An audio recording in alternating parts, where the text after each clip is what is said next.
So we are going through the Gospel of Matthew, और हम जबकि मत्ती लिखित सुसमाचार से गुजर रहे हैं, and we have almost arrived to the end part of Jesus' life. और करीब करीब हम यीशु मसीह के जीवन काल के अंत तक आ चुके हैं। I would say this is the last week we are at. और मैं बोलूँगा ये आखिरी सप्ताह है प्रभु यीशु मसीह के We जीवन, are in chapter 21, और हम 21वें अध्याय में हैं।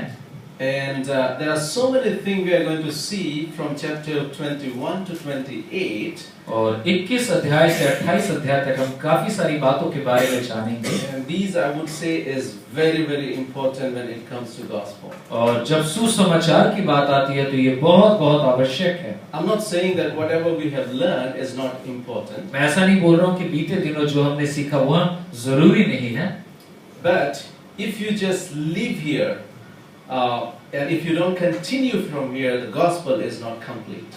मैं ये बतलाने की कोशिश कर रहा हूँ कि अगर हम यहीं पे रुक जाते हैं और आगे नहीं जाते तो शायद हम एक असंपूर्ण सुसमाचार को देखने पाते हैं। Now, we have seen lots of teaching from Christ. हमने कई सारी शिक्षाओं को यीशु मसीह से पाया। Like there are so many other gurus, they came and give teachings.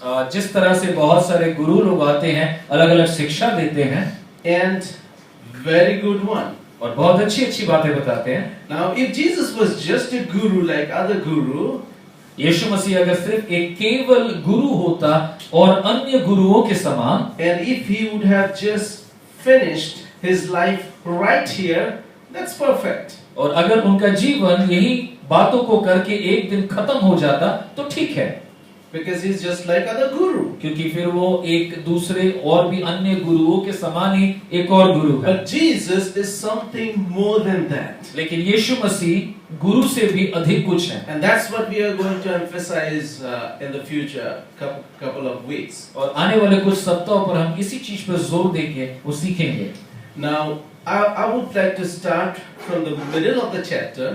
मैं इस अध्याय के बीच से शुरू करना चाहता हूँ। This is not the usual thing I do, but I'm starting from middle of the chapter because here we find a very interesting incident. हालांकि मैं साधारणतः बीच में से शुरू नहीं करता हूँ, लेकिन मैं बीच से करना चाहता हूँ क्योंकि यहाँ पर एक बहुत ही जरूरी घटना है। It's a very small story, एक छोटी सी कहानी है, incident what happened with Jesus. और एक छोटी सी घटना जो यीशु मसीह के साथ घटी। And even I was trying to scratch my head and said, what in the world Jesus is doing here? और मैं सोचने की कोशिश कर रहा था प्रभु यीशु कर क्या रहे हैं, मैं सर खुजा रहा था। Let's see here. In 21 from verse just 18 and 19. 21 का 18 और 19। भोर को जब वह नगर को लौट रहा था तो उसे भूख लगी। सड़क के किनारे अंजीर का एक पेड़ देखकर वह उसके पास गया और पत्तों को छोड़ उसमें और कुछ न पाकर उससे कहा, अब से तुझ में फिर कभी फल ना लगे। और अंजीर का पेड़ तुरंत सूख गया। Okay, it's an interesting story. ये काफी दिलचस्प कहानी है, घटना है। I mean, I can understand Jesus is hungry मैं समझ सकता हूँ कि यीशु मसीह भूखा है and he's looking for food. और उनको खाने के प्रयोजन And when देख रहे he हैं, did not find it, और जब उनको खाना नहीं मिला, he just cursed that tree. और उन्होंने उस वृक्ष को अभिशाप किया। I mean, Jesus, how can you be so angry? एक सोच आ सकता है कि प्रभु आप इतना गुस्सा कैसे कर सकते This हैं? is just a small incident. एक छोटी सी बात है। And just think about, you fed 5,000 people. कि प्रभु आपने तो 5,000 लोगों को खिलाया इसके पहले, And if you desire, you could have just, fasted for 40 days. You could have fasted for a couple of hours. और प्रभु आप तो 40 दिन उपवास भी किए बीते दिनों में, तो अगर भूख खाना नहीं भी है, थोड़ी देर कुछ घंटे आप उपवास रख लेते। Why are you so upset about this tree? आप क्यों इतना ज्यादा मायूस है इस पेड़ को लेकर? You just cursed it and it withered. और आपने उसको अभिशाप किया और वो वृक्ष नष्ट हो गया। Never in the life is going to bear fruit anymore. और जिंदगी में कभी भी भविष्य में वो पेड़ फल नहीं पाएगा। I don't think this is a good reason for us to believe that Jesus was so upset. शायद ये पर्याप्त वजह नहीं है हमारे लिए कि हम इस निष्कर्ष पे आए कि यीशु मसीह इसीलिए गुस्सा हो गए। Just for one breakfast. सिर्फ एक ब्रेकफास्ट की वजह से? You imagine that one fine morning I come home and my wife did not cook breakfast. कल्पना कीजिए एक सुबह मुझे खाना था, भूख लगी है और मेरी बीवी ने खाना नहीं पकाया है। And what if I just say that you are never going to cook breakfast for me anymore? और मैं बोलना शुरू कर दिया और भविष्य में कभी भी तुम मेरे लिए खाना नहीं पकाओगे। No, I think this is something beyond this. लेकिन मैं सोचता हूँ इससे भी बढ़कर कुछ बात So है। I was thinking, what if maybe Jesus is trying to say here that he is fully God and fully man? क्या अगर हम ऐसा सोचे कि यीशु मसीह बतलाने की प्रकाश करने की कोशिश कर रहे हैं कि वो संपूर्ण रूप से परमेश्वर है और संपूर्ण रूप से मनुष्य है इस जगह। There was in the time of history many people they tried to describe Jesus in many ways. उनके समय काल में, प्रभु यीशु के समय काल में बहुत लोगों ने अलग-अलग तरीके से उनको व्याख्या करने की कोशिश की। Some people said, he was just a mere human being. बहुतों ने कहा वो तो एक आम साधारण मनुष्य है। And others went to another extreme. They said that he is just a perfect God. और बहुतों ने बोला कि यहाँ वो सिद्ध परमेश्वर है। But the truth is, he was fully man and also fully God. सच्चाई ये है कि वो 100% परमेश्वर थे और 100% मनुष्य थे अपने समय में। So was that Jesus trying to prove that here? क्या यही बात को साबित करना चाह रहे हैं? Was that he was saying that he felt hungry, so that means he was fully God, fully man? उनको भूख लगना क्या इस बात को दर्शाता है कि वो संपूर्ण रूप से मनुष्य थे उस समय? Or was that he was trying to prove that he is fully God by talking to that tree? क्या वो ये साबित करना चाह रहे थे कि वो संपूर्ण रूप से ईश्वर है उस पेड़ के साथ बात करना? Now, how many of you have ever talked to tree? कितनों ने पेड़ से बात किया है? Anybody here talk to tree? If I wish, I could talk to tree when I was growing up. मैं जब बच्चे से बड़ा हो रहा था मैं पेड़ों से बात किया हूँ। No, I wish I could talk to. मैं कल्पना करता हूँ अगर काश मैं पेड़ों से बात कर पाता। Because we used to have lots of mango trees. हमारे यहाँ पे बहुत आम के वृक्ष थे। Nice mango fruits. बहुत सारे अच्छे फल आम के। And we tried to throw stone, and it's very difficult for us to get one mango. और पत्थर मार के हम लोग आम तोड़ने की कोशिश करते थे। एक आम मिलना भी हमारे लिए बहुत बड़ा बात था। You imagine that if I could talk to tree and tree would listen to me.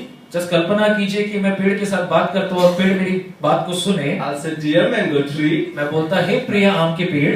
You know that I love mango. तुम जानते हो कि मैं बहुत अच्छा लगता है मुझे। Look at those two. You have really ripe one, nice one. और मैं देखो वहाँ पे दो पके हुए हैं आपके पास, दो अच्छे। Can you please drop for me?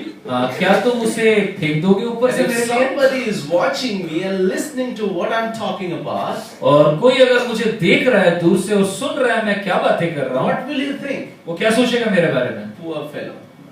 बेचारा। Is he gone mad or what? वो क्या पागल हो गया है? But here is Jesus talking to tree. यीशु मसीह यहाँ पेड़ के साथ बात An कर रहा है। interesting thing that tree listened to Jesus. और वो पेड़ सुना यीशु मसीह को। And this was not the first time Jesus was talking to nature. और ये पहली बार नहीं है कि जो प्रकृति के साथ यीशु मसीह बात कर रहे हैं। You remember that he was going with his disciple crossing the sea. और हम जानते हैं कि यीशु मसीह समुद्र पार कर रहे थे शिष्यों के साथ। And all of a sudden there was storm. और अचानक यकायक हम देखते हैं कि एक तूफान सा उठा। Jesus was sleeping there. और यीशु मसीह सो रहे थे। And disciple, I guess, they tried their best to control the boat. और ये उनके शिष्यों ने हर तरीके से कोशिश की उनके नौके को संभालने की। And finally, when they could not do it, और जब वो कुछ नहीं कर सके, they woke him at, Jesus, don't you care for us? और उन्होंने उठाया कि प्रभु क्या आप हमारी परवाह नहीं करते? And then of course we know rest of the story. उसके बाद की कहानी हमें मालूम He है। rebuked the storm. और उसने डांट मारा उस तूफान को और वो थम गया। And it just calmed down. और वो पूर्ण रीति से शांत हो गया। How could Jesus do that? कैसे कर सकता है यीशु मसीह ऐसा? Because he was fully God. संपूर्ण रूप से 100% Remember परमेश्वर। that I was sharing that Jesus came into this world as human being to save us from sin. यीशु मसीह मनुष्य रूप में आए हमारे बीच में हमें बचाने के But लिए। he also had God card in his pocket. लेकिन उनके पास जरूर वो परमेश्वर का जो ताकत होना चाहिए वह भी मौजूद था And उनके पास। sometime he used it just to prove that he is God. और कई बार उन्होंने इसको इस्तेमाल भी किया इस बात का प्रदर्शन करने के लिए कि वह स्वयं परमेश्वर So है। do you think that this is what Jesus was trying to do here? क्या आपको लगता है कि इस घटना में यीशु मसीह ऐसा कुछ कर रहे हैं? Maybe. शायद। But I see something beyond that. मैं इसके भी ऊर्ध्व में कुछ देख रहा हूँ। What is that? क्या है वह? Let's watch this video. आइए इस छोटी सी इस वीडियो को देखते हैं। And this video is actually the beginning part of this chapter. इस अध्याय के थोड़ा प्रारंभिक हिस्से में इस वीडियो में आप So that पाएंगे। means we are going back to the beginning of the chapter and we are going to see what has happened. I have taken this from Jesus' film. मैंने जीसस फिल्म से लिया, आप देख सकेंगे कि इस घटना के घटने के पहले क्या घटना घटा। और प्रभु यीशु दृढ़ निश्चय के साथ यरूशलेम की ओर चल दिए। हालांकि वे जानते थे कि उन्हें मानव जाति के पापों के लिए अपने प्राण देने होंगे, फिर भी वे यरूशलेम की ओर बढ़ते गए। बहुत से लोग उनके आगमन पर आनंदित हुए और उन्हें अपना राजा मान लिया।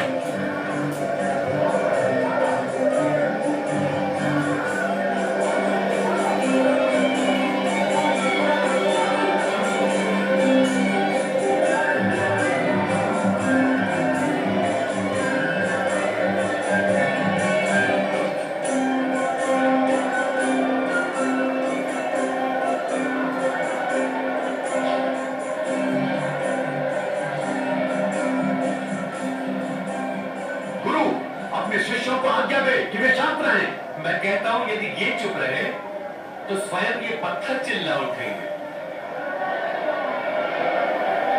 सबको आशीष मिले।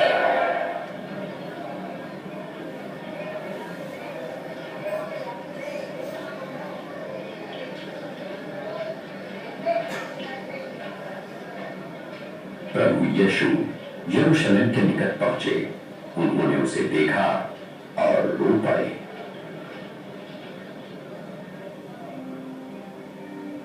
भला होता यदि तू आज अपनी शांति का मार्ग जान लेता, परंतु तू इसमें असफल रहा। वे दिन आएंगे जब तेरे शत्रु मोर्चा बांधकर तुझे घेर लेंगे और चारों ओर से तुझ पर प्रहार करेंगे। इन्हीं दीवारों के बीच तुझे तबाह कर देंगे, तुझे और तेरे लोगों को, और वो पूरी तरह तेरा सर्वनाश करके रहेंगे क्योंकि तुमने अपने अनुग्रह के समय को नहीं पहचाना।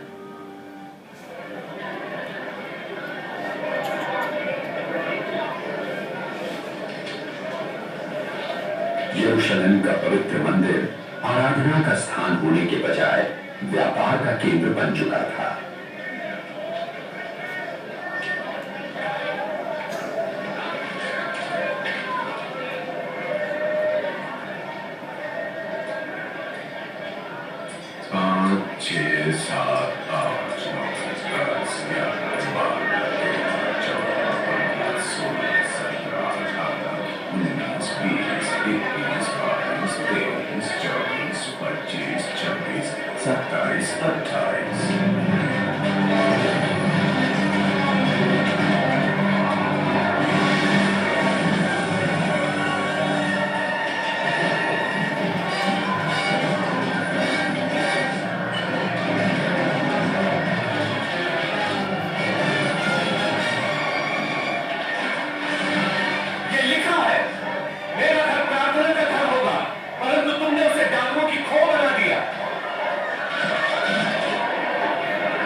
कुछ राजनीतिज्ञों और धर्म गुरुओं में प्रभु यीशु के प्रति विरोध करने लगा क्योंकि लोग उन्हें राजा मानने लगे थे।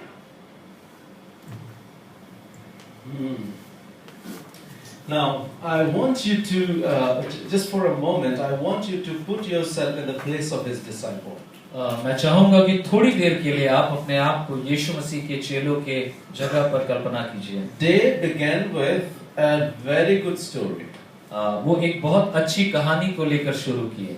The King of Kings is going into Jerusalem. और राजाओं का राजा यरूशलेम में प्रवेश कर रहा And है। everybody is shouting, Hosanna! और सारे लोग होसाना बोल के चिल्ला रहे हैं। What a rejoicing, joyful moment. और कितना ही आनंद वाला एक मुहूर्त है। But towards the end, something disaster happened. और अंत के समय एक बहुत ही खराब घटना हुआ। Jesus was very upset. यीशु मसीह बहुत ज्यादा मायूस I थे। don't think they had ever seen Jesus so angry. और मुझे नहीं लगता कि उन्होंने यीशु मसीह को इस प्रकार से क्रोधित कभी भी देखा होगा। And if there was newspaper in those days, और अगर उन दिनों में न्यूज़पेपर की व्यवस्था होती, what would happen? क्या हुआ होता? Next day, everywhere the news of Jesus would be there. और उसके बाद वाला दिन यीशु मसीह का खबर हर अखबार में होता। It's very interesting. The previous time Jesus came to Jerusalem, ये दिलचस्प बात है कि इसके पहले बार जब वो यरूशलेम में आए थे, he almost was hiding himself. वो अपने आप को छुपा रहे थे। But this time it is different. लेकिन इस बार बहुत अलग बात है। He wanted everybody should know that he is there. और वो सबको बतलाना चाहता था कि वहाँ है वहाँ। But other side, I think disciples, they were a little bit concerned. और दूसरी तरफ जो शिष्य थे थोड़ा सा इस बात के सोच में थे। This is not in the Bible, but sometime I imagine. Bible में ऐसा नहीं लिखा है, लेकिन मैं कल्पना कर रहा था। Did you see that what Jesus did today? क्या आपने देखा यीशु मसीह ने आज क्या किया? How could he do that? ऐसा क्यों किया उन्होंने? Why was he so angry? क्यों इतना नाराज हो गए वो? And maybe this talk was going on. और शायद इस तरह की बातें चल रही थी। And you may have noticed many times whenever they talk something against Jesus, they will talk behind him. और जब भी वो लोग यीशु मसीह के विरुद्ध में कोई बात करना चाहते थे, वो लोग यीशु मसीह के सामने नहीं पीछे बात करते And थे। of course, Jesus, being fully God, he knows everything. और यीशु खुद परमेश्वर होते हुए उनकी मन की बातों को जान जाते थे। And next morning, when they were going back to Jerusalem again, और जब उसकी बाद वाली सुबह वो यरूशलेम वापस जाते थे, on the way he found this fig tree. और रास्ते पे जाते हुए इस पेड़ को उन्होंने पाया। And I believe that he wanted to give them a message here. और वो अपने शिष्यों को एक संवाद देना चाहते थे। Now, what is that message? किस प्रकार का संवाद? Now, fig tree symbolizes the people of Israelites. ये फिग ट्री को अंजीर, ओके। इस अंजीर के पेड़ को इज़राइल की जाति के साथ तुलना किया गया है। And a moment from now, we are going to go back to the history, and we are going to see how God chose Israelites to glorify His name. और हम थोड़ा सा इतिहास को अगर देखें, हमें मालूम होता है किस प्रकार से परमेश्वर ने इज़राइल जाति को अपनी महिमा का प्रकाश करने वालों के रूप में चुना था। He wanted this group of people, Israelites, to glorify Him, honor Him, and to declare His righteous name. वो चाहते थे कि इज़राइल जाति का चुनाव इसीलिए हुआ ताकि वो प्रभु की महिमा को प्रकाश करे और परमेश्वर के बड़े नाम का गवाह बने लोगों के बीच में। In another word, He wanted them to bear witnesses for Him. वो चाहता था दूसरे शब्दों में कि वो सारी इज़राइल जाति ईश्वर का गवाह बने लोगों के There beach. was a purpose behind all of these things. और सारी बातों के पीछे एक उद्देश्य था। But throughout the history, we have seen many times they have failed. और हम इतिहास में पाते हैं कि कई बार वो लोग इस कार्य में विफल हुए। And this time also, when God, according to His plan, He was sending His Son to give Himself for the world, they were not prepared. और इस बार भी जब परमेश्वर अपने इकलौते पुत्र को जगत के लिए देने जा रहा था, तब भी उसने पाया कि वो लोग तैयार नहीं थे। There was no fruit. उनमें कोई फल नहीं था। And that could be the reason why Jesus was so upset. और शायद यह वजह था कि यीशु मसीह मायूस हुए, नाराज हुए। He came to Jerusalem, the King of Kings, the Lord of Lords, sent by God. और यरूशलेम में यीशु आए, एक राजाओं के राजा ईश्वर के द्वारा भेजे गए। But did He find acceptance? क्या उसको ग्रहण किया लोगों ने? No. नहीं। In fact, the religion had become just a business. बल्कि क्या हो गया था, जो धर्म का बात है वो सिर्फ एक व्यापार बन के रह गया था। What was happening in the temple? क्या हो रहा था मंदिर में? Just a business. वहाँ पे व्यवसाय हो रहा था। Is anyone cares about God? क्या कोई ईश्वर के बारे में सोच रहा था?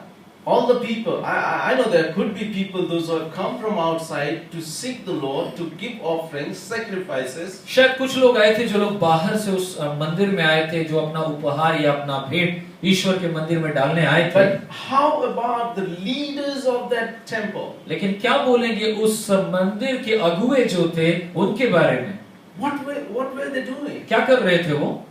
Most of them, they were just doing business. सारे के सारे लोग, अधिकतर लोग व्यवसाय कर रहे थे। And today there are so many such things you will find in many temples. और आज के दिन में हम बोल सकते हैं कि कई सारे ऐसे मंदिर होंगे जहां पर वहां एक व्यवसाय का केंद्र बन के रह गया है। Many churches, और कई सारी कलीसियां भी, many religious places. कई सारे धार्मिक स्थान भी It has just become a business. एक व्यापार का क्षेत्र बन गया If है। you remember, one Pastor Viman was sharing with us एक बार हम बतला रहे थे that if somebody comes with a goat to this temple, अगर कोई एक बकरी को लेके इस मंदिर में आता है, somehow they will make sure that they will declare that animal a defected one.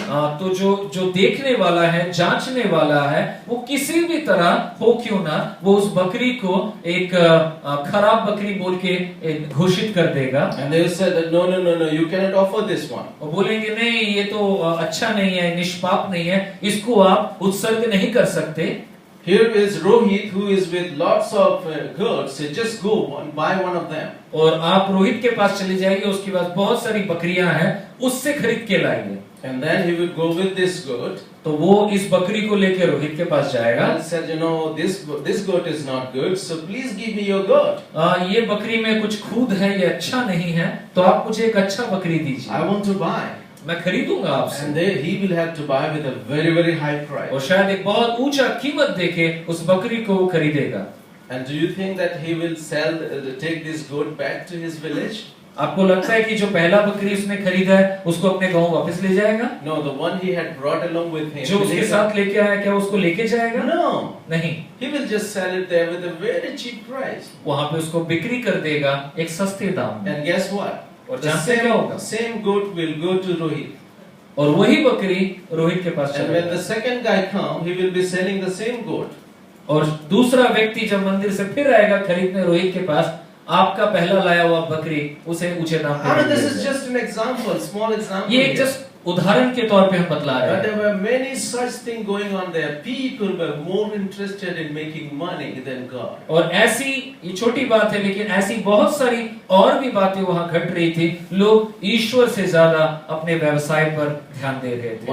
Was that what God was expecting? क्या परमेश्वर ऐसा चाह रहे थे उनसे? No. नहीं। That's not the kind of fruit he was expecting. इस प्रकार का फल वो उम्मीद नहीं कर रहे थे।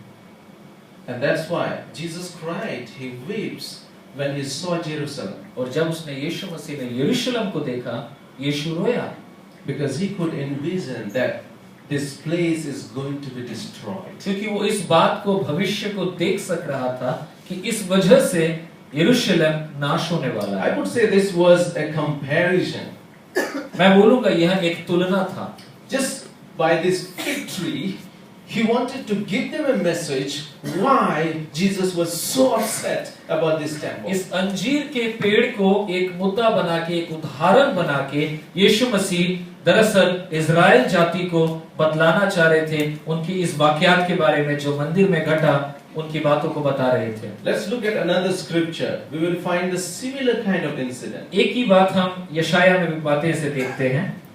Isaiah chapter 5 from verse 1 to 6. यशाया का 5, 1 से 6। Yeah, Nutan will read for us in Hindi.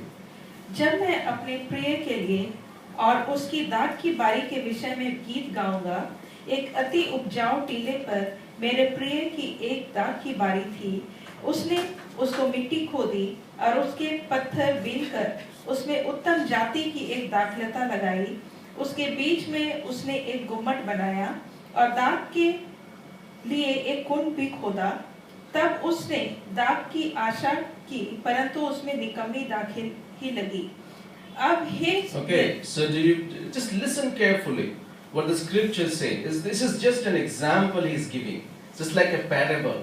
एक उदाहरण स्वरूप कहानी के समान। Here is a man.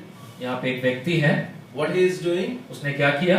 He has a vineyard. उसके पास एक द्राख की बारी And है he has done his best to be one of the best vineyard. और अपनी तरफ से उसने पूरी कोशिश की एक अच्छा द्राख का बागान बनाने के He लिए, was expecting good fruits from there. और वहां से अच्छा फल वो उम्मीद कर रहा था। But what did he find? लेकिन वहां पे क्या हुआ? No good fruit. वहां पे कोई भी अच्छा फल नहीं। So then what further? If you can read further from verse 3. 3 से अब हे यरूशलेम के निवासियों और हे यहूदा के मनुष्यों, मेरे और मेरी दाख की बारी के बीच न्याय करो। मेरी दाख की बारी के लिए और क्या करना रह गया है जो मैं उसके लिए ना किया हो? फिर क्या कारण है कि जब मैंने दाख की आशा की तब उसमें निकम्मी दाखें लगी? अब मैं तुमको बताता हूँ कि अपनी दाख की बारी से क्या करूँगा। मैं उसके कांटे वाले बाड़े को उखाड़ दूंगा कि वह चट की जाए, और उसकी दीवार को ढा दूंगा कि वह रौंदी जाए। मैं उसे उजाड़ दूंगा, वह ना तो फिर छाटी और ना खोदी जाएगी, और न उसमें भांति भांति के कटीले पेड़ उगेंगे। मैं मेघों को भी आज्ञा दूंगा कि उस पर जलना बरसाए। All right. What was God trying to say here? ईश्वर यहाँ पर क्या बोलना चाह रहे थे? Was it talking about vineyard? क्या वो सचमुच में दाख की बारी के बारे में बात कर रहे Is थे? God a farmer? क्या परमेश्वर एक कृषक है? Yeah, but different kind of farming here. लेकिन एक अलग तरह की खेती है यहाँ Not पर। exactly he's talking about vineyard here, यहाँ पर वो एक द्राख की बारी के बारे में बात नहीं कर रहे, but he is talking about Israelites. वो इज़राइल जाति के बारे में बात कर रहे हैं। And just maybe quickly we will go through the history of mankind. हम जल्दी से देख लेते हैं मनुष्य के इतिहास के बारे में। And in different point of people have gone through 4 stages. और अलग-अलग बातों में हम देखते हैं कि 4 स्तर से वो गुजरे। It's just like a circle. एक वृत्त के समान, एक चक्र के समान। You imagine that a man is lost in the middle of the city. आप कल्पना कीजिए एक मनुष्य एक शहर में गुम हो गया है, And he starts from Park Circus और वो पार्क सर्कस से शुरू करता है and asks people for the direction. और लोगों से दिशा निर्धारण के बारे में पूछता है, And after 1 hour, he comes back again to Park Circus. और 1 घंटा घूमने के बाद फिर पार्क सर्कस में आ And जाता this है। is not once, but he did it 5 times. और ऐसा एक बार नहीं, वो 5 बार चक्कर लगाता है। Don't you think that he will really be frustrated? आपको नहीं लगता कि वो बहुत ज्यादा नाउम्मीद और मायूस हो जाएगा? Now that's how it had been throughout the history. और ऐसा ही घटना ऐतिहासिक तौर से भी हम पाते हैं। Number 1, people committed sin. लोग पापमयता में जीते थे, Then God will bring punishment. परमेश्वर उनके ऊपर दंड लाया, Then people will repent. लोगों ने अनुताप किया, पश्चाताप And किया, then God will save them. परमेश्वर ने उनको फिर बचाया। Throughout the history, this is what we have seen. और इतिहास में हम यही बात को, इस चक्र को बार-बार पाते हैं। People commit sin, लोग पाप करें, God brings judgment. परमेश्वर अपना विचार लाता है, And then people repent, लोग अनुताप करते हैं, God saves them. फिर परमेश्वर उनको बचाता है। Let's go to Adam and Eve. आदम और ईव का घटना पाते हैं। Now there we find, of course, we know the story. I don't want to go into the story. मैं इस कहानी में नहीं जाना चाहता हूँ। They disobeyed God. वो प्रभु के खिलाफ गए, And I don't think they had to wait for God to come and tell them, hey, you committed sin. मुझे नहीं लगता है कि उनको परमेश्वर का इंतजार करना पड़ा कि प्रभु कब आके उनको बोले, तुमने पाप किया है। Before God could reach there, come here, they already knew it because something is wrong now. परमेश्वर आने के पहले ही वो ये बात प्रतीत हो चुका था उनको कि कुछ तो गलत हुआ है। Maybe this lion was playing with this lamb. What happened to that lion? शायद वो जो सिंह जो हरिण के साथ खेल रहा था, अचानक क्या हो गया? Everything changed. सारा चीज बदल गया।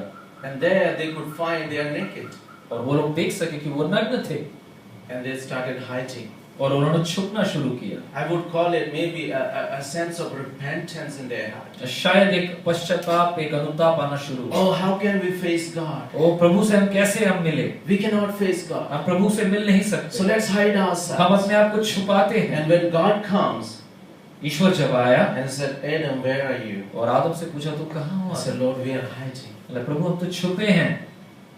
And when they called them out, और जब बुलाया, what was there? क्या पहना था उन्होंने? Leaves. पत्तों का They एक वस्त्र।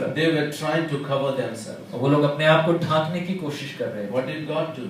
परमेश्वर ने क्या किया? He provided a lamb. परमेश्वर ने एक एक मेष भेजा, मेमना भेजा, kills that and gave them a better cloth. उसको मारकर उसकी खाल से उन्हें एक सही वस्त्र पहनाया। Right here I see the gospel, मैं यहीं पे सुसमाचार भी पाता हूँ, a savior. एक बचाने वाला, A lamb had to be killed एक मेमना जिसकी बलि होनी आवश्यक थी, to cover the nakedness of Adam and Eve. ताकि हमारी नग्नता को, हमारी लज्जा को छुपाया जा Now सके। another story, Noah. नोहा की कहानी को देखते If हैं। you go to Genesis chapter 6, genesis का या आदि पुस्तक का 6 अध्याय देखें। we don't have in the slide, I'll just read for you. हम जब यहाँ से पढ़ लेते हैं। Now the earth was corrupt in the sight of God, और जो पृथ्वी थी वह संपूर्ण रूप से भ्रष्ट हो चुकी थी परमेश्वर की दृष्टि में, and the earth was filled with violence. और जो पृथ्वी थी वो हर प्रकार की युद्ध की बातों से या दुश्मनी से भर चुकी थी। Now if you're following, this is chapter 6, Genesis chapter 6 from verse 11 to 30. आदि पुस्तक का 6:11 से हम पढ़ रहे हैं 13 तक। Now verse 12 it says, God looked on earth, और परमेश्वर ने पृथ्वी की ओर दृष्टिपात की, and behold, it was corrupt. और उन्होंने देखा कि वह संपूर्ण रूप से भ्रष्ट हो चुकी थी। For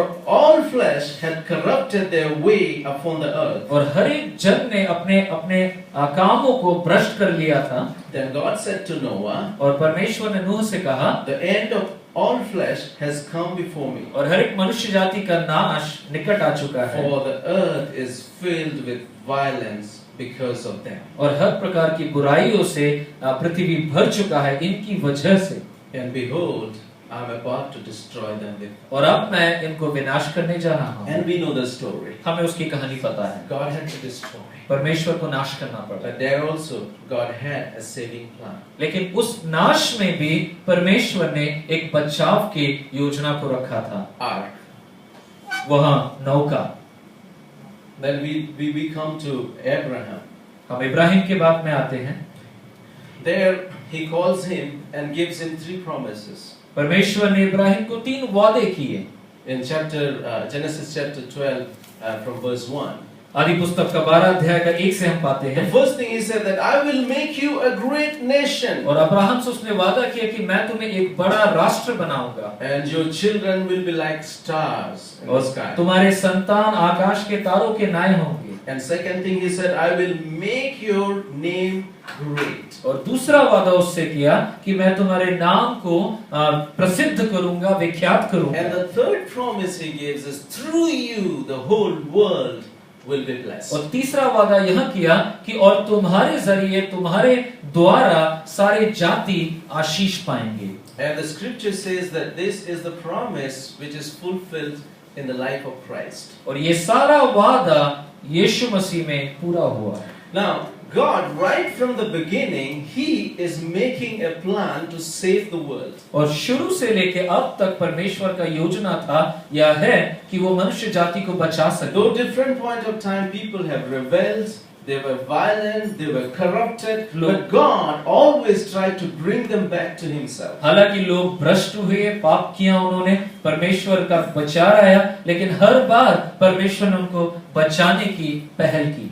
And this is the promise of Messiah. We find it here in the life of Abraham. और इब्राहिम के जीवन में भी हम एक मसीहा के वादे को पाते हैं। Then from Abraham we know the Israelites. उसके बाद हमने इस्राएल जाति को देखा, A nation that came out of him to glorify God. और इब्राहिम के बाद हम पाते हैं एक देश, एक समुदाय जो बाहर आया, जिसे चुना गया परमेश्वर की महिमा के लिए। And time and again God said to this community, He said that you are to glorify God. और बार-बार परमेश्वर ने इस्राएल जाति को कहा कि तुम्हें मैंने चुना है ताकि तुम मेरी महिमा का कारण बनो। You are to honor God. तुम्हें सम्मान करना है परमेश्वर। You must be different from other people in the world. उनको बतलाया कि जगत के बाकी सारे लोगों से तुम्हें अलग होना है। You are set apart. तुम्हें अलग किया गया है।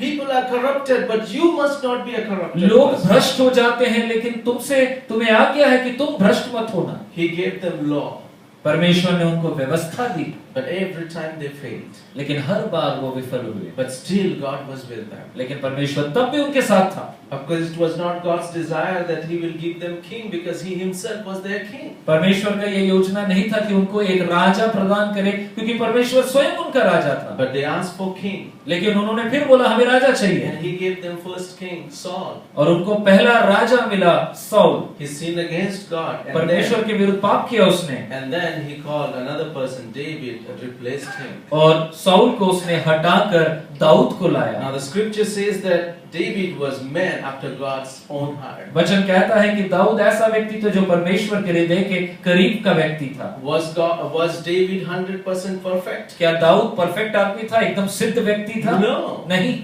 We have seen his failure. हमने देखा है उसकी विफलता, उसका प्रतिफलन हमने But देखा in है। spite of that, we see that here he was man after God's own heart. लेकिन उसके बावजूद हम पाते हैं कि दाऊद परमेश्वर के हृदय के करीब का व्यक्ति था। How could this be? कैसे हो सकता है?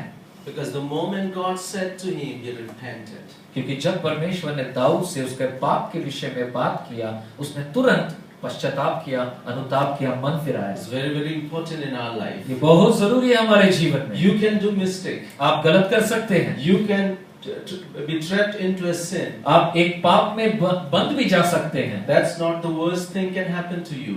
लेकिन वो उतना बुरा नहीं है। But the worst thing can happen if there is no heart of repentance. लेकिन सबसे बुरा बात ये होगा अगर मन में आपका पछतावा अगर नहीं है। In fact, he was so happy with David. He gave him a promise that your kingdom will last forever. वो इतना प्रसन्न था दाऊद के अनुताप को लेकर कि उसने उससे वादा किया कि तेरे राज्य का कोई अंत नहीं होगा। In another word, he promised him that a king will come from you.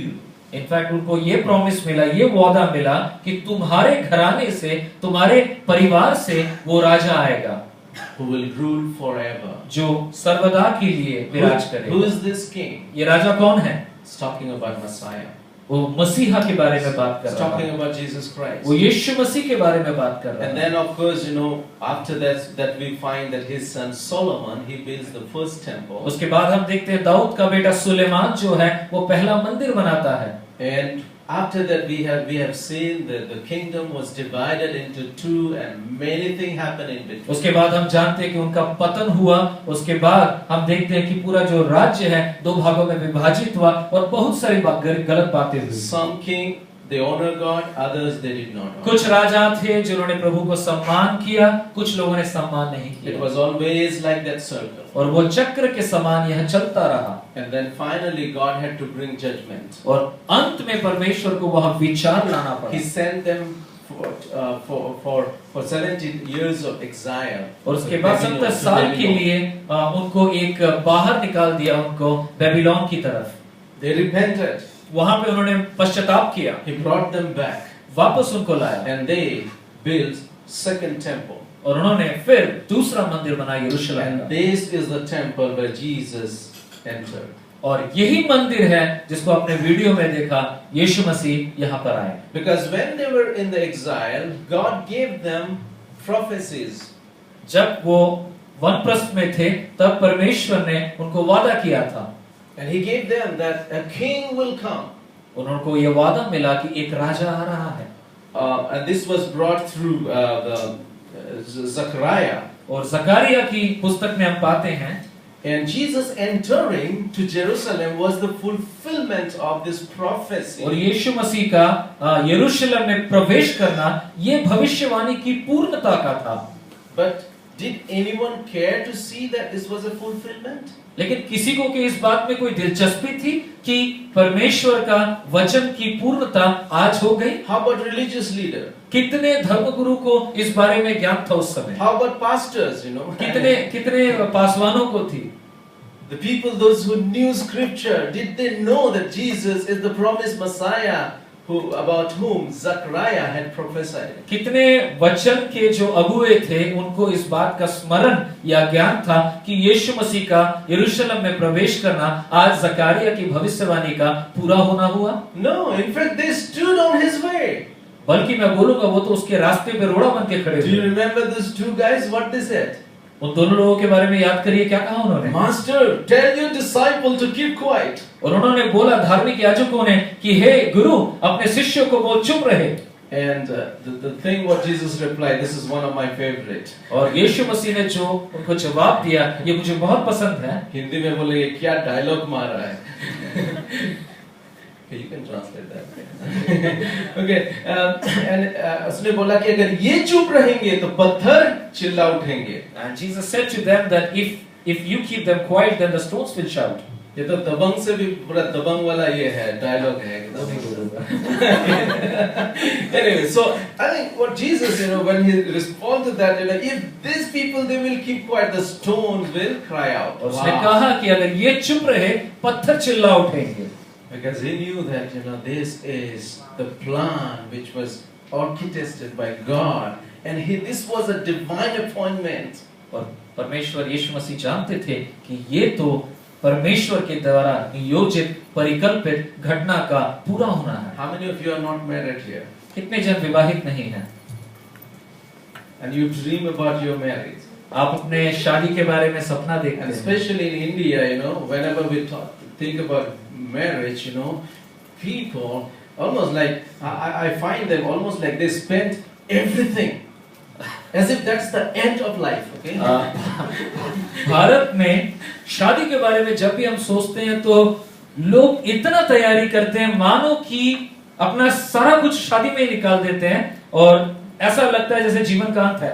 No, that's the beginning of life. वो जीवन की शुरुआत है. Because next day you need money. क्योंकि उसके बाद वाले दिन आपको पैसा चाहिए. But we spend money, isn't it? हम बहुत खर्चा So करते हैं ना. you may have imagined, in my marriage, this is what is going to happen. और मेरी शादी में मैं ऐसा कुछ करने वाला हूँ. And all those dreams.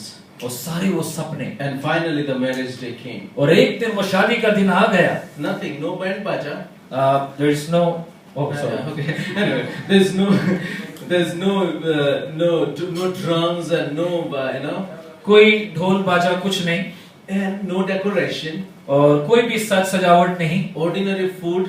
और एकदम आम खाना. Don't you think that you will be upset, Daddy? What are you doing here? आप बोलोगे बाबा क्या कर रहे हैं आप? And that's what exactly is happening here. एक ही बात यहाँ पर हो रही है. We have come to the center point of the human history. मानव इतिहास के केंद्र बिंदु में एक बीचों बीच में हम खड़े हैं. And nobody cares. और किसी को परवाह नहीं है. Nobody is able to see this. और कोई देख भी नहीं पा रहा है.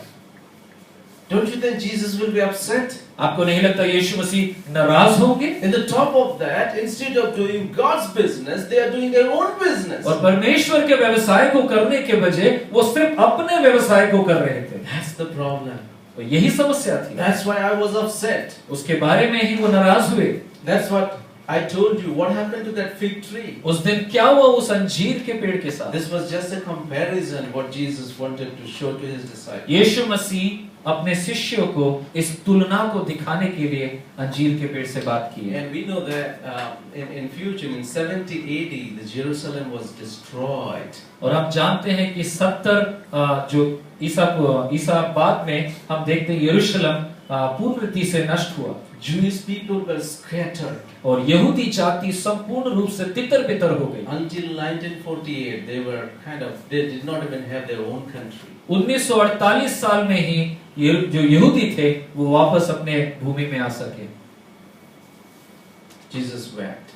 यीशु मसीह ने विलाप किया. Because when they saw that they rejected the Messiah, जब उसने देखा कि मसीहा को इनकार किया इन्होंने, he knew that the judgment is going to come upon them. यीशु जान चुका था कि परमेश्वर का इंसाफ उनके ऊपर आने वाला है. One interesting thing, we find it here as he is cleaning the temple. एक बहुत ही दिलचस्प बात, जब वो मंदिर को सफाई कर रहे थे. This is again the fulfillment of another prophecy. और ये सफाई करना भी एक और भविष्यवाणी की पूर्णता है जो आज हुई.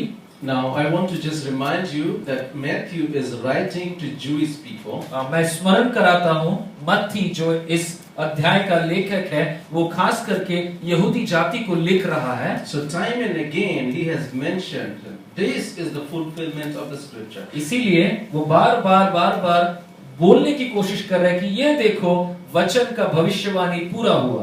And here we find in is that Jeremiah chapter 7 verse 11. यिर्मयाह का 7 का 11। क्या यह भवन जो मेरा कहलाता है तुम्हारी दृष्टि में डाकुओं की गुफा हो गया है? मैंने स्वयं यह देखा है, यहोवा की यह वाणी है। And then, why did Jesus clean the temple? यीशु मसीह ने मंदिर को क्यों साफ किया? Number one, he knew that he was going to offer himself as the last and final Passover lamb to be slain for the sins of the world. वो जानता था कि वह अपने आप को संपूर्ण रूप से उत्सर्ग करने वाला है, फसह के उत्सव का बलि के रूप में, एक मेमने के रूप में उसका बलि होने वाला है। And then after that, no more sacrifice is needed. और उस घटना के बाद और भविष्य में किसी भी प्रकार की बलि की आवश्यकता न होगी। What was the last word Jesus said when he was on the cross? यीशु मसीह ने आखिरी क्या बोला बात जब वो क्रूस पर थे? It is finished. उन्होंने कहा और यह संपूर्ण हुआ या समाप्त हुआ। No more sacrifice. और कोई बलि नहीं, Because one and final sacrifice is already offered by Christ himself. क्योंकि एक और संपूर्ण बलि यीशु मसीह स्वयं को देकर सारी बातों को पूरा कर चुके There's हैं। another thing happened when Jesus died on the cross. एक और बात घटी थी जब यीशु मसीह क्रूस पर मरे। The curtain which would separate holy and most holy place was torn from top to down. यीशु मसीह के मृत्यु के समय यह भी घटना घटा था कि जो मंदिर का पर्दा, जो पर्दे के इस पार पवित्र और उस पार अति पवित्र स्थान था, वो उनकी मृत्यु के समय पूर्ण रीति से चीर गया था, फट चुका था। And God will no more dwell in the temple, but you are the temple of living. और परमेश्वर ने इस दृष्टांत के साथ इस बात की घोषणा की कि ईश्वर और मंदिर में विराज नहीं करेगा, हमारे दिलों में विराज करेगा। Last Sunday or the previous Sunday, Samit's mother-in-law was here. पिछली रविवार या उसके पहले रविवार समित की सास यहाँ पर थी। Very interesting conversation was there with my wife. मेरी बीवी के साथ उनकी सास कुछ बातों को कर रही थी। After everything is finished, she said, "Where is your church?" सारा चीज होने के बाद उन्होंने कहा, आपका गिरजाघर कहाँ है? And she said, "This is our church." उसने कहा, यही तो हमारा गिरजा है। No, in my understanding, your church must be like, this, the structure, she was. उन्होंने कहा, मैं सोची गिरजा तो एक ऐसा आकार का होगा। Today, many people think that God dwells in churches and temples. लोग सोचते हैं आज भी ईश्वर मंदिरों में या ऐसे वाले गिरजाघरों में वास करते हैं। And that's why they go to temple, they go to church. इसीलिए वो मंदिरों में भी जाते हैं और ऐसे वाले गिरजाओं में भी जाते हैं। And then talk to God whatever way they want. जैसे भी बात करना चाहते हैं, ईश्वर से बात करने की कोशिश करते हैं। And they leave God there and come back home and do their own thing, whatever they और want. वो ईश्वर को उसी मंदिर में या उसी गिरजे में छोड़कर बाहर आ जाते हैं और अपने घर आके वो वैसा ही करते हैं जो वैसा चाहते हैं। That's how many people today treat God. और कई बार आज के समय में कई बार लोग इसी प्रकार का सलूक ईश्वर के साथ करते हैं। You imagine that if I treat the same way with my wife, will she be happy? क्या मैं ऐसा सलूक अपनी बीवी के साथ करूं, क्या वो खुश होगी? I will build a nice room for her. मैं उसके लिए बहुत अच्छा घर बनाऊं, Every comfort, everything. सारा आशो आराम वहां पर दूं, And go there for some time for my purpose. मैं अपनी जरूरत के लिए थोड़ी देर समय के लिए जाऊं And the moment I go out from there, I do whatever I want. और मैं उस घर से निकलने के बाद वो सब करूं जो मेरा दिल करे। No, नहीं, that's not what God designed marriage to be. परमेश्वर ने शादी को इस उद्देश्य के लिए नहीं बनाया। And the same thing, our relationship with Him, it is not inside the church, but it is everywhere. हमारा रिश्ता परमेश्वर के साथ सिर्फ इस चर्च या कलीसिया के अंदर नहीं, लेकिन हम जब बाहर रहते हैं हर समय वो रिश्ता कारीगर हो। Our relationship is not only on Sunday, but every day, every moment of the week. हमारा रिश्ता परमेश्वर के साथ सिर्फ रविवार के दिन नहीं, लेकिन हर समय चर्च के बाहर भी हर दिन उसके साथ नाता हो। In your business, आपके व्यवसाय in में, your family, आपके परिवार में you need to honor God. आपको प्रभु को सम्मान करने की आवश्यकता You है। imagine if this happens in India, then what is going to happen? आप सोच लीजिए अगर भारत में ऐसा होता तो क्या होगा? No more corruption, शायद कोई भ्रष्टाचार नहीं होगा, because God is with you. क्योंकि परमेश्वर आपके संग है, He is watching you. आपको देख रहा है। You cannot cheat people. आप लोगों को और आप उलट खलट में नहीं घुसाएंगे। That's what God's intention or plan for each one of us. यही उद्देश्य है परमेश्वर का हम सब के लिए। That's why He said, "No more dwelling in the temple. I will dwell in your heart." मैं और मंदिर में विराजूंगा नहीं, मैं आप लोगों के हृदय में विराजूंगा। So now, no more people should look towards the temple or the church, but they should look to you. लोग आज बाहर जितने हैं वो सिर्फ मंदिर और गिरजाघरों को न देखें, वो आपको देखने पाए। You are the light of the world. परमेश्वर ने कहा कि तुम जगत की ज्योति हो। Amen. आमीन। Are you light? क्या आप ज्योति हैं? प्रकाश हैं? Let people see good thing in you. लोग भले चीजों को आपके जीवन में देखने पाए। You are that fig tree, आप उस अंजीर के पेड़ के समान हैं and Jesus is looking for fruit. और यीशु मसीह फलों को उम्मीद करता है।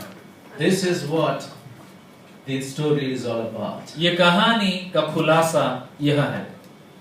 Why Jesus had to do that to that fig tree? ऐसा क्यों किया है अंजीर के पेड़ से यीशु मसीह ने? Just He want to give a message. वो सिर्फ एक संवाद देना चाहते थे। Jesus is not picky about that one fig tree, little fig tree did not give fruit. यीशु मसीह सिर्फ एक बहुत ज्यादा सरोकार उस एक छोटे से अंजीर के पेड़ से नहीं था। Poor fig tree. बेचारा अंजीर का पेड़। But God was interested in you and me. लेकिन परमेश्वर आप और हम में दिलचस्पी रखता है। This is the message what He is saying. That you are that fig tree. Jesus is looking for fruit. और परमेश्वर कहता है कि वहाँ अंजीर का पेड़ के समान हम हैं और वो हमसे फल आशा करता Let's है। bear fruit. आइए हम फलवंत बने। John chapter 15 verse 8 says, यूहन्ना का 15 ऐसा My कहता है। Father is glorified by this, that you bear much fruit, and so prove to be my disciple. मेरे पिता की महिमा इसी से होती है कि तुम बहुत सा फल लाओ, तभी तुम मेरे चेले ठहरोगे। And we need to produce fruit. That means Galatians chapter 5 verse 22-23, the fruit of the Spirit is love, joy, peace, patience, kindness, goodness, faithfulness, gentleness, self-control. पर आत्मा का फल प्रेम, आनंद, मेल, धीरज, कृपा, भलाई, विश्वास, नम्रता और संयम है। ऐसे ऐसे कामों के विरोध में कोई व्यवस्था नहीं। I want worship team to come and we'll just sing this song. आइए हम हमारी उपासना के टीम को बुलाएंगे, वर्शिप टीम को, एक गीत को गाएंगे। Don't forget that Jesus, his story was not about that fig tree. ये कहानी उस अंजीर के पेड़ के बारे में नहीं, But story is about you. ये कहानी आपके और मेरे बारे में। You are that fig tree, आप उस अंजीर के पेड़ के समान and हैं। Jesus is looking for fruit. यीशु मसीह उन फलों को देखना चाहता है। Will he find it? क्या उसे मिलेगा? Let's stand up and sing this song. आइए अब खड़े हो जाए, इस गीत को गाएं। Let's say that Lord, the purpose of my life is you. हम बोलने पाए परमेश्वर को कि प्रभु आप हमारा उद्देश्य हैं जीने का। In life we do many things. प्रभु हम बहुत सारे चीजों को जीवन में करते हैं। We have business, हमारे पास कारोबार है, we have problem, हमारे पास समस्याएं हैं, we have tough situations. हमारे पास कठिन परिस्थितियां हैं। But in all of this, Lord, you are my master. इन तमाम चीजों में आप हमारे मालिक हैं। मेरे जीवन का मकसद तू है। Okay, आइए हम लोग इसको दिल से गाएंगे। Lord, you are the purpose of my life.